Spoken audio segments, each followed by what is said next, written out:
Yeah, hello and welcome to a new episode of our weekly Spielworxx chat. My name is Uli Blennemann, but I'm having a guest today, Emma Larkins, game designer and Ludology co-host, and I'm very happy to talk to you, Emma, today.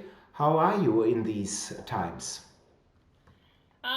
Doing great. We were talking a little bit before the show about how it's a little early my time, and it gave me a little bit of that travel adrenaline we haven't had that much of this year. So I'm feeling good, feeling very energetic in this moment. So I'll probably take a nap afterwards, but it's great. Yeah, well, it won't be that stressful. So Yeah. I can assure you, I'm very sure that it will be okay. So today, what we are planning in this roughly 30 minutes is in the first half, we will talk about Ludology, the podcast, and then we will move later to Emma's game design work and especially to Abandon All Artichokes, recent release. And but before we really start, Emma, could you give us some personal background, please? Sure. So I am a board game designer, as you mentioned. I host the Ludology Podcast. I do a bunch of digital playtesting in these Mm-hmm. days. Every Wednesday we meet and playtest games on Discord. Mm-hmm. I've been designing games. I always mean to keep looking up the time because what is time now? About 4 or 5 years. Started with a game called Heart Catchers, published a few games after that, and Mm-hmm. here I am. Yeah, and yeah, wonderful games for sure. But you are living in Seattle. Are you living in Seattle for a long time already? And how is living in Seattle? Oh gosh, I've been living here for 4 years now. Mm-hmm. It's been really great. So we moved here from New York City, which was Mm-hmm. also wonderful, but it's quite intense living there. My husband and I had hoped to get a home at some point, and the Seattle Mm-hmm. market was a little less crazy than New York City. It's heated up since then, but it's great. I love the West Coast. I was Mm-hmm. born on the West Coast, went to college here. Seattle's beautiful. The other nice thing is nature, right? It's very easy to Mm-hmm. get out to the woods, to the Mm-hmm. mountains, and do hiking. So it's a very beautiful area and great board game design scene too. Just amazing people out here. So I've been very lucky to live out here. Wonderful. And I'm seeing Chris here in the chat. So, hello, Chris. Good to see you. But you mentioned the housing market heated up. Is this the Mm. same case in Seattle? Because it's a headquarters of Amazon, of Starbucks, of Expedia. So, are prices rising a lot recently, or is this a lot lower than New York? Apparently, it's the most competitive market in the United States as of like a month or so. I don't think it's necessarily the most expensive because it's just how fast houses are selling, right? Once they go Okay. on the market. Like we've definitely seen a house on Zillow and said, "Oh, we should check that out." And before we can go and see it, it's already sold. Wow. Honestly, I think part of it is to do with the pandemic because people Mm, are in their homes now. They want more space. They're realizing that an apartment isn't really working for them. So it's mm, always been like as you mentioned with all the tech companies here, it's always been pretty hot. But now mm, in particular, mm. everyone wants a house. Yeah, right.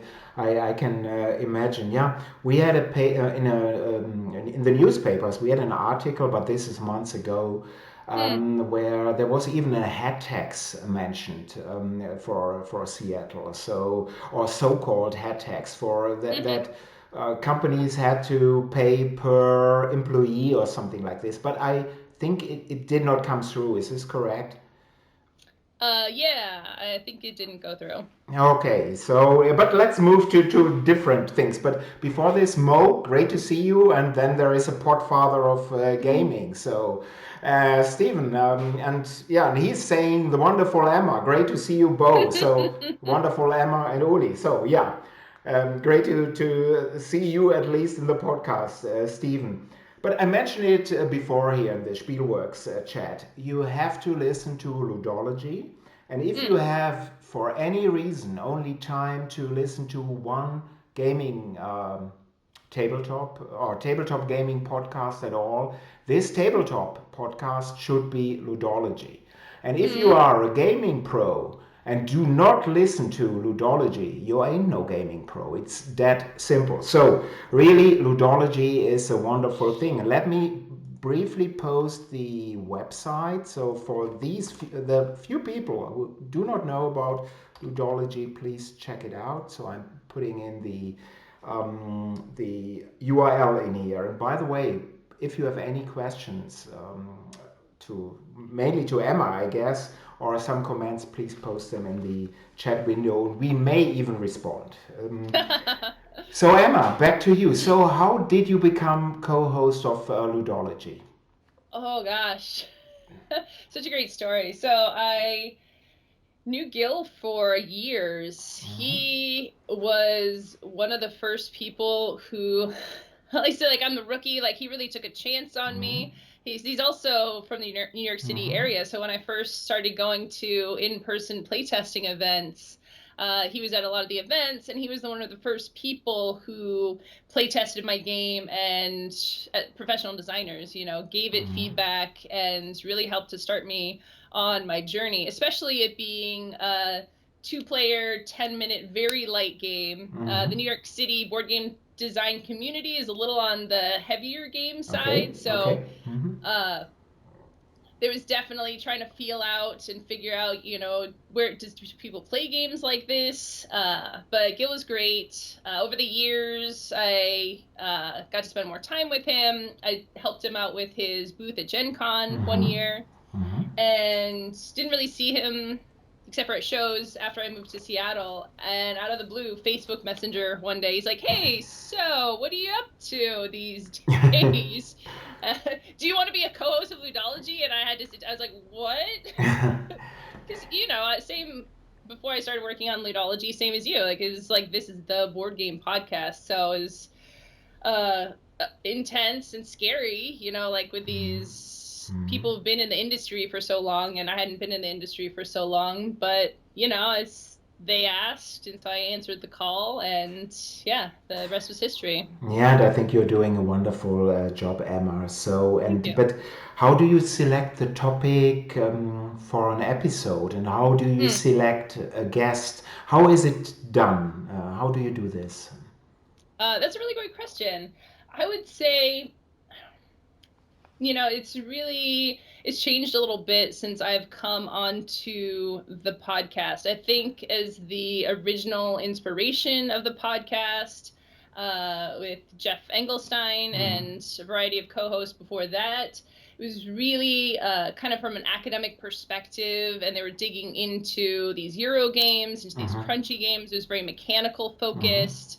And I think I approach game design a little bit differently and more experientially. And for me, there's just like so many types of board games, and the space is just waiting for exploration. So I've been much more exploratory about it.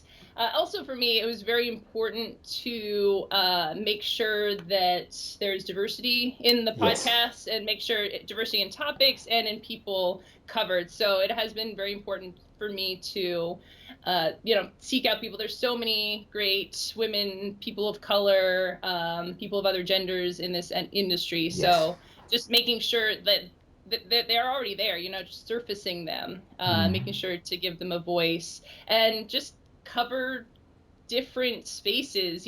Recently we had Adrian Smith on, who is a Super Bowl winner, and designed a game around football, football blitz. So just to hear that story and how sports feed into board game design, and then some of the RPG stuff, and it's just been really fun to explore the breadth of what game design can mean. Yeah, and I really like this. So I'm not saying that before, when Jeff and Gil, or Jeff and Mike Fitzgerald or Ryan were doing it, it was a bad podcast. Not at all. But I think when you listen to the first, or see just the list of the first 200 episodes, you see, well, if it's continued in this Eurocentric way, then it's basically done, or everything has to be done repeatedly. So it's you definitely brought in some fresh air there, and this is also very much appreciated. And I'm seeing here Matze in the chat. Good to see you. And so, how long do you prepare for an episode? An episode is about 60 to 75 to 90 minutes. And do you have a script, or is it done remotely with Gil and maybe with Scott and you, or how do you prepare for an episode, Emma? Yeah, so almost always remote. We've done a few in-person episodes. We had our Gen Con episode, and we had one at BGG Con last year, which was super fun. But for the most part, completely remote. We use great tools. Have to give a shout out to just different streaming tools and things where we can all be in the chat together. We've done more preparation over time. I am very impressed with how Jeff and the rest of the team is kind of more able to fly by the seat of their pants, but I definitely like to prepare for things and prepare the guests too. I've definitely heard from some of the guests that they appreciate, again, because it is like 75 minutes, right? So having everything broken down, the topics are pretty intensive, so they can write in some of their answers for the things. So we very much have, even down to, it's like, this is episode 213, and we have the episode title in there and the ludological lightning round questions all written out ahead of time,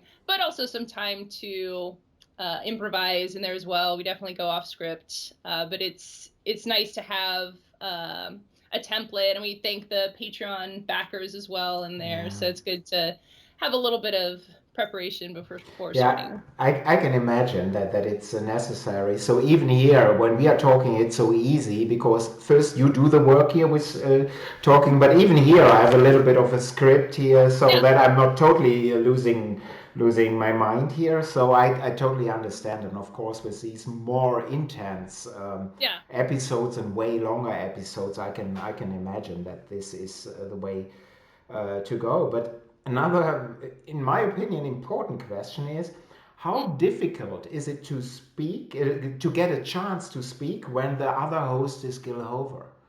So how difficult is it? So Gil, apologies from my side. I still love you, so no problem. But how difficult is it? Gil is an incredibly smart human being, and again, he's been in this industry for so long. He was a gamer for so long before that, so just has this amazing wealth of information to share on the show. I would say, I think for any show where you have, a couple of co-hosts, you have guests as well, it's definitely something that we talk about and work on, is making sure that everyone has enough space for what they want to say. I think Gil is very cognizant of the fact that sometimes runs on a little bit. I think most podcasters, right? Most people who like to be on shows like to talk, you might have seen. So yeah, it's fun. It's great. Yeah, and as I mentioned, I love Gil. He's a wonderful person, a very knowledgeable gamer on top of it, but really a great person. So that was tongue in cheek. Here I'm seeing also Claude in there. Hello, Claude. And there is a comment from Matt Wolf, who was a guest of the show on Ludology, and he's mentioning. Sounds much more organized than when I was on Ludology. Jeff and Gil forgot to share their show notes until we started recording. So you see, there is improvement with Emma coming. Yeah, I mean, sometimes it's the day of, okay, to be fair, to be totally transparent with things. It's not always like weeks before, but we try. Yeah, and Stephen is confirming this when he was that there weren't that many show notes at at that time. So okay. Yeah. Stephen has been on many episodes. We have a yearly recording where we talk about the state of the industry, which we actually just recorded for this year, and should be out soon. Very, very good. Yeah, I'm always a little bit late. So normally I'm about 2 episodes behind.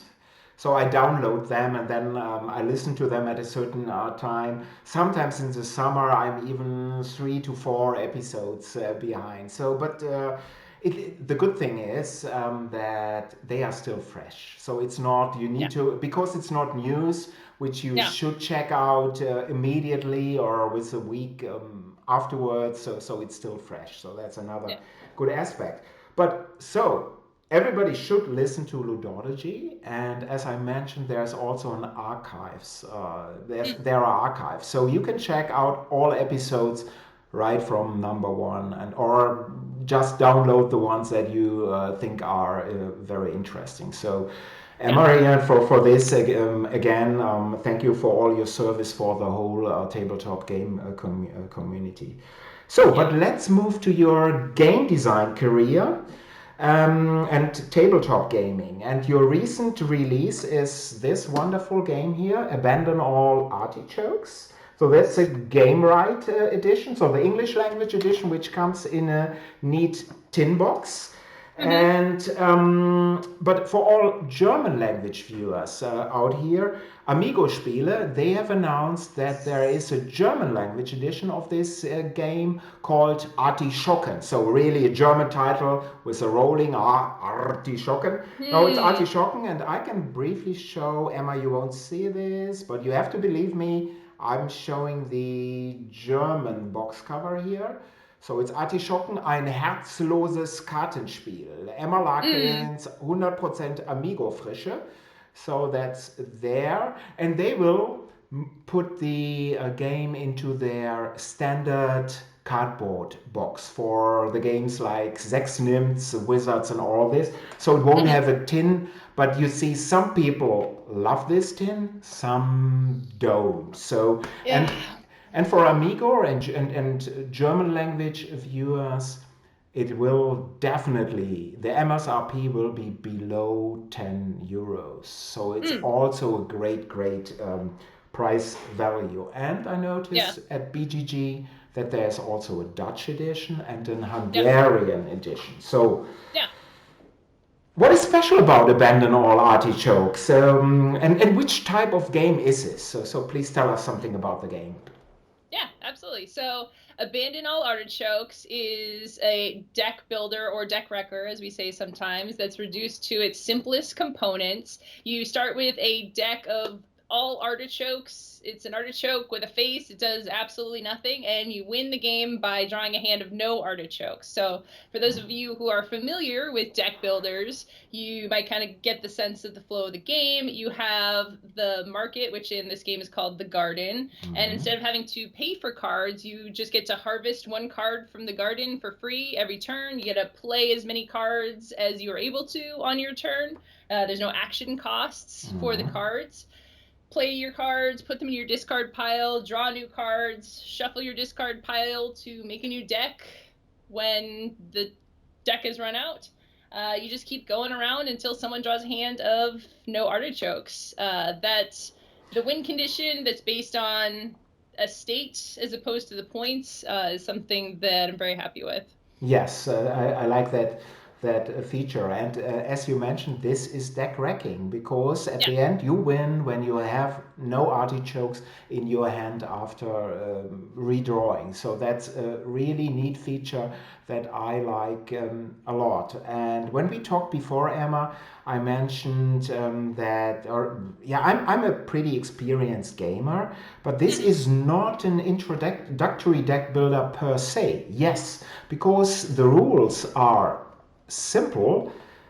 People who are not experienced or maybe haven't played a deck building game at all, they can surely enjoy the game, no problem at all. But it's even a great game for experienced gamers because it really distills the essence of deck building games here very, very well. So this deck wrecking, deck deconstruction aspect is fine. You mentioned already the market garden of Abandon All Artichokes. And what I found interesting too was in most deck builders, you have your market, it's either static or it's fluid, and you have some money costs in there. And as you just already said, there is no money in there. You are grabbing one card from your garden. Was this a feature right from the start, or how did you come to this? Because it works so nicely in the game. Oh, wow. Yeah, it was not actually, because it turns out it's once you take away points and once you take away costs, balance is very tricky to make a variety of effects that are still fun and interesting, and none of them are particularly overpowered. So the first iteration of the game, the artichokes were actually the currency. So you would discard an artichoke to purchase something from the garden row. It became garden later, I think, based on a playtester feedback. The tough part about that was you're trying to get the artichokes out of your deck, right? So if you're spending them, if you're discarding them, then it's like, okay, I got to spend this or compost it. And that it just slowed the game down. Most of the choices that I made in the design was to speed up the game because I like games. I like heavy games, but I really like a game that takes as much time as it's supposed to take, right? So anything I could do to kind of chip away at, because I love deck builders. I love any deck base. I love cards, like figuring out those interesting combos. But there's a lot of things historically that are put in there that just make it take a little more time. You know, putting a card from the market into your discard pile, right? You just have to go through it a few times. You're not going to see it for a while. So in Artichokes, you take the card straight into your hand. You can play it right away. Obviously, that's not going to work for every game, but I was able to make the choices in this to just make it have a really nice flow and a nice speed to it. But yeah, it took me a while to get to the part where you were just taking the cards for free. There was even two markets at one point. You would buy the primary market with artichoke, and the secondary market with vegetables, and the secondary market was fruits. So yeah, the economy was much more complex in the past. Yeah, but this is what really why I like this game so much, that it's the essence. And as people are saying, you can always add to games, but it's very difficult to remove stuff and then keep what is interesting. So I think this is really where Abandon All Artichokes shines. So very good choices. And let me just look into the chat window. There's Matthew Dunstan. Hello, Matthew, and he's also giving the regards to you, Emma. And Matt Wolf again. He has a question. Emma, do you prefer tins or boxes? So, what is your personal preferences? So, yeah, it's a trick question. So well. Oh gosh, okay. So obviously I don't have control over the packaging of the game. You know, that's Game Rate makes those decisions, and I didn't know how strongly people feel about tins before this, because I'm trying to think, I don't have a lot of games in tins, and now thinking I can see it. You know, tins, some of the way they're designed is just like it doesn't stand up, the lid falls off of it. So there definitely is some tricky parts of tin design, which I understand now that people are talking about, but like the Abandon All Artichokes tin is just like, it's great. Like the lid doesn't fall off; it stands not at up. all. You see, it's fine.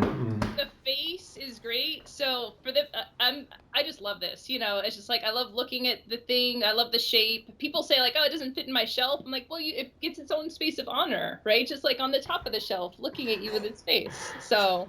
Yeah. So if there is ever any shelf problem, give it the honorable spot.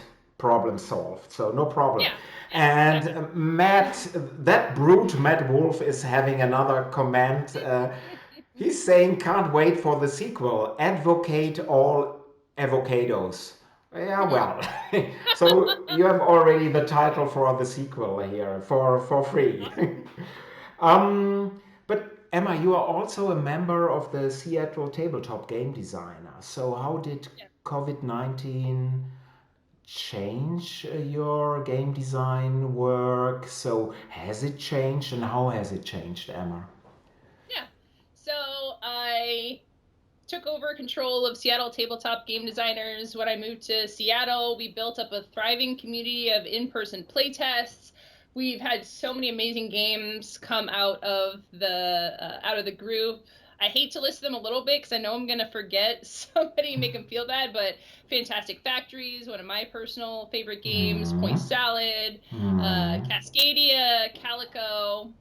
We have a few more in the works that are going to be released soon. Sonaro is tested here. Just so many amazing designers making amazing games here. Since the pandemic, we've obviously taken all the playtesting online, and it's changed a little bit. Definitely the composition of the group. Some people left. the digital part. We were talking a little bit before the Yeah, show. A lot of people just don't like Tabletop Simulator and don't want I to hate do it it. Yeah. digitally, or Hmm. Tabletopia. Yeah, so it's just like, and for some people that just doesn't capture what they want out of board games, and totally understand that. Hmm. But on the flip side, we have a lot of people who definitely weren't in Seattle. We have people from all over the world. We have people from New Zealand, from New York, like some people from Europe in the group, just coming together, play testing. A lot of people weren't able to join a playtest group before this because they were in a rural area. It was just nothing Wow. local. So that's been the silver lining, right? Is to meet so many new people, see so many new designs. We're more efficient digitally. So in the in-person group, we'd get together, Yeah. we'd chat, like sometimes not always test that many games, but I've made a very rigorous template for how the design nights work. Because when it's digital, you have to do that, right? Like if you're Yeah. not Yeah. specific for digital meetings, it gets chaos, right? The only way to stay organized is kind of like, okay, you're going to this table, you're going to this table, pitch your game now. Yeah. So I've played so many new games, and I've seen some just amazing ones that I can't wait to get published. So pros and Wow. cons. This is another great service you are doing, Emma. But so before this, that I don't get you wrong. So the Seattle Tabletop Game Designers, that was a local group. You met in Seattle on a weekly, bi-weekly basis, and Yeah, now it's open to everyone. So yeah. actually, everyone can join you. So that's really a very neat feature, of course. Mhm. Yeah, honestly, the trickiest part now is the name because it's not even mostly Seattle people. I don't know what I would possibly rename it because there's a lot of groups. Gil has a group that's Yeah. remote play testing. A lot of great groups, but they're in your Discord. It's like which one of these is which, and Seattle people know the name of it now. I Yeah. don't know. I, Yeah. I keep it like maybe rename it, but it's tough. Yeah, probably it's good to keep the traditional name, even if it's Yeah. now broader. So I agree.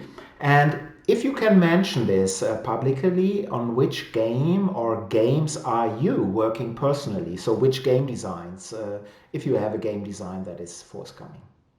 Yeah, I have a small light card game that's hopefully coming out next year sometime. I haven't publicly announced that yet, but I am Hmm. working on that.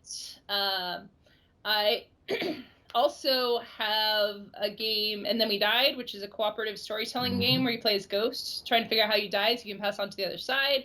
I got the rights back for that, so I've been working on different ideas for how to re-release that myself because I've been toying out for a while, but with the idea of publishing as well as designing games. I love Hmm. all the business aspects of game design, so mostly laying the foundation these days for doing some self projects and getting ready to dip my toes into art and shipping and all those things. So, because I will say for And Then We Died in particular, it's a small game. It's a little weird. It's a storytelling game.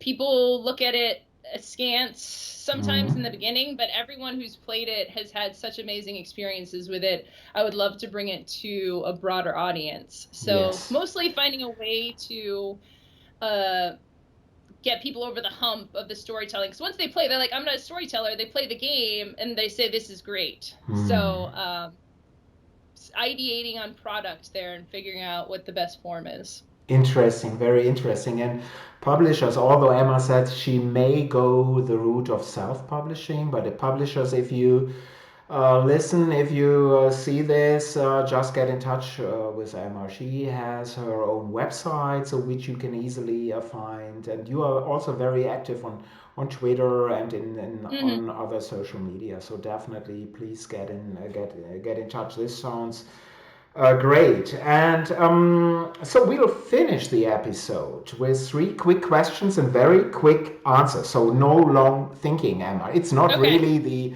ludological lightning round, but it's Yeah. quick questions, quick All answers. right. So first question. We are back or again in non-COVID times. So Mm. you are planning a four-player game. Which three people would you invite for a game night? And you may invite anyone, so not just gamers or people you know are gamers? Oh gosh. Okay. Yeah, that's a great question. I would say, um, I would invite Javion, who I had mentioned before this was the person who taught me Dune Imperium. I would invite him to teach because he teaches me all of these complex Great. games, and that's really super fun and super great. I I would invite Eric Lang because I've only play tested a game with him, one of his games before, and I think that he would be super fun to sit down and play with. And Elizabeth Hargrave too, because I haven't had a chance to play a Yeah. game with her, so I think that that would So be that would nice. be a great group. If you ever get that group together, you have to stream that live. So Yeah. wonderful answer. And next question: which is your favorite deck building game? Oh gosh, other than Abandon All Artichokes. Yes. Other than that, of course. Yeah. Wow. This it's an interesting question. I've played more digital deck building games recently than physical ones, so I want to give a partial shout out to Slay the Spire because that one is Of course, it's very a great good, one. Yeah. very well implemented, and honestly, this is weird, but I think I'm gonna have to say Dune Imperium, which I played for the first time yesterday because it really does implement the deck building well into a bigger game. There's a worker placement aspect to it. Just it's a lot. It's a long game. It's a heavy game, usually more so than would be my go-to. But it was fun, you know, and I like things where you can just really dig into the text on the cards and the combos. I love Magic the Gathering, so anything where you can just do some really interesting things. Yeah. So yeah, I haven't had a chance to play the game. I see just that it's always right at the top of the hotness of BGG. So probably I have to get a copy then. This is a great recommendation. I'm not the biggest Dune fan, so I must admit. So is if you're a, I read the books probably or the book probably 40 years ago, and I didn't like it too much. So if you have no knowledge of Dune, would you still recommend Imperium then, or? Yeah, I'm also, full disclosure, not much of a Dune fan myself. I stopped reading the book before the end of it.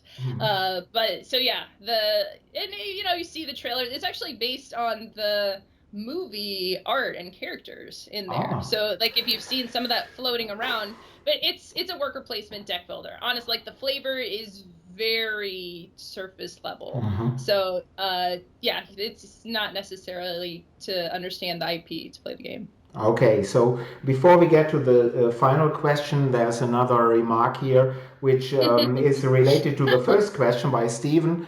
Because he's saying guest Stephen Wanacore because he's cool. So Stephen, you're not that cool. So you are cool. You are Mr. Retirement. So and I admire you for this. But you're not invited by Emma to that gaming table. So final question, Emma. What is your favorite hockey team? I would have to say the Iserlohn Roosters. So yeah, and this is simply amazing.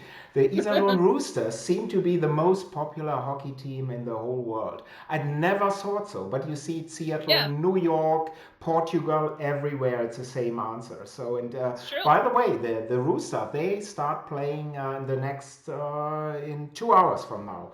They are having the next match, and one guy is definitely watching Yeah. watching this. And there is very late, but there is Pete. Good evening. Good, happy to see you, Pete, over there. So Emma, thank you very much. This was a pleasure talking to you. Please take care in these times, and everybody out there who hasn't played this wonderful game here should do so. And as I said, This is not the only version available. There's also a Dutch edition. I think it's White Goblin Games. There is a Yep. Hungarian edition, maybe just forthcoming.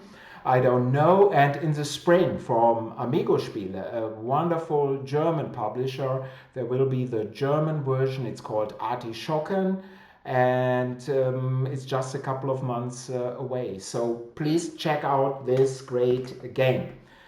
And next week there will be a regular episode just with Boring Uli talking about Spielworxx and industry news. And thank you all for your time. If you have a topic that you'd like to talk about or have a question that you'd like to ask me in advance, just drop me a mail at uli@spielworxx.de. That is uli@spielworxx.de. Until then, thanks again, Emma. Thank you for watching. Bleibt gesund. Have a great start into 2021 and Black Lives Matter.